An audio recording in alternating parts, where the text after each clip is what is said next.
Hello guys, welcome back to my YouTube channel. Guys, it's me Anju Verma this side and this is my channel Naukri Samachar.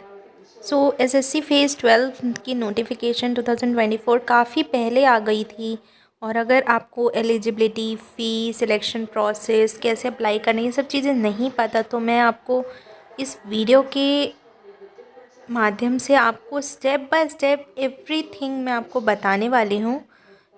क्या है कि जो ये application है वो फरवरी 26 से स्टार्ट हो चुके हैं ऑलरेडी और ये मार्च 18 जो है इसकी लास्ट डेट है।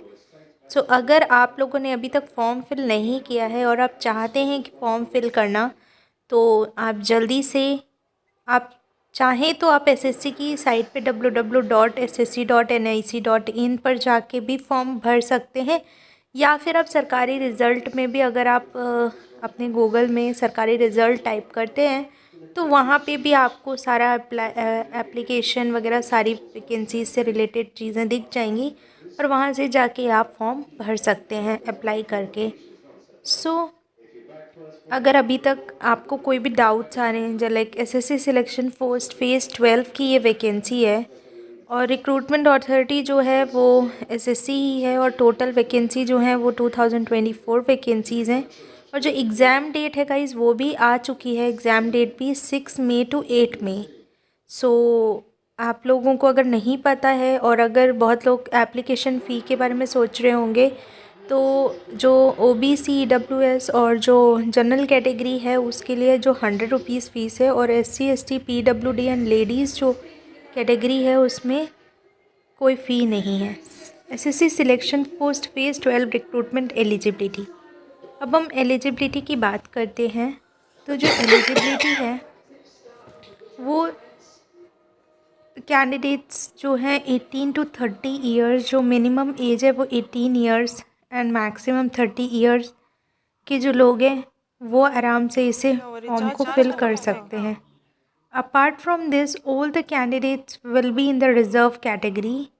They will be given a relaxation in the upper age limit as per the government norms and according to the information that has come about SSC selection post phase 12 recruitment eligibility for submitting your application for these posts then on the basis of educational qualification. There are certain various categories for which you have to choose और आप जितनी categories के लिए form भर रहे हैं ना guys हर एक कैटेगरी के लिए पर कैटेगरी के लिए आपको 100 रुपीज़ पे करना है। तो ये बहुत सारे लोगों को कन्फ्यूजन थी। And how will you register your self for the staff selection phase 12. You can fill the form by online method and you can finally submit your application until March 18 2024 and dates were already released way back. SSC selection post जो salary है उसके बारे में थोड़ी बात कर लेते हैं। This is the basis of the pay scale for SSC selection post phase 12 is decided differently depending on the specific position. Let us tell you that the basic salary under SSC selection post 2024 ranges from 5,200 to 34,800. Regarding SSC selection post phase 12, it totally depends on the category under which category you will be selected. Accordingly you will get the salary. SSC phase 12 recruitment, according to the selection process of SSC phase 12 recruitment, candidates who have registered themselves for SSC phase 12 recruitment will first have to go through the written examination. Under the written examination, the candidates will be made to conduct computer-based exam. If you qualify that computer-based exam, and it will be MCQ choice questions. It is mentioned in the SSC phase 12 notification that candidates will be given 1 hour for completing that paper.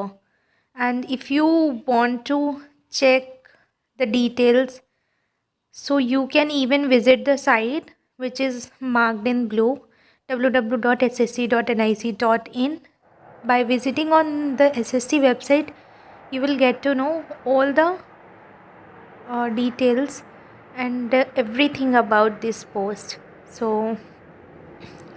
The seats are reserved For SC category also 255, 124 and 186 like this. So for various categories they have differentiated the number of seats. So under which category you people are applying, that totally depends on you. अगर आप OBC के हैं या SC के हैं, ST के हैं, तो आपके पास प्रॉपर प्रूफ होना चाहिए। आपके पास जो भी आपका कैटेगरी है उसके हिसाब से, और जो ये सेंट्रल पूरा प्रॉपर सेंट्रल फॉर्म होना चाहिए, सेंट्रल जाति प्रमाण पत्र बना होना चाहिए। So that's all for today. Thank you so much.